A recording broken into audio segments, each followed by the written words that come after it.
this is the first World Series where I'm going to be playing only tournaments. Okay. I'm not touching cash. Cool. And so I'm kind of like trying to document my journey of transitioning into playing tournaments. Okay. And obviously, like I know you're very accomplished in tournaments, and you play cash as well, right? Yeah. So like, I did the same as you.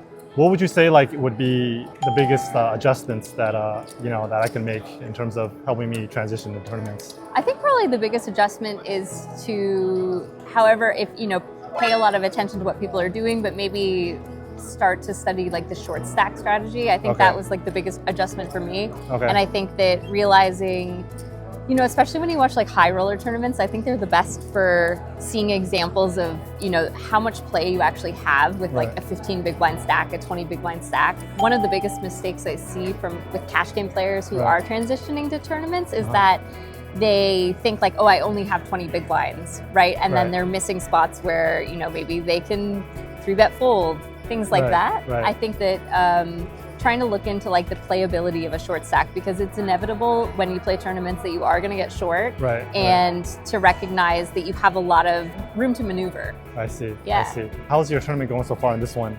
This one's okay. The other thing is like tournaments are really grueling, right? It's a long schedule. So I trying to maybe like max late reg the smaller buy-ins, so I can like have energy for the big ones. But I think I'm like doubled up or something from starting stack, so it's okay.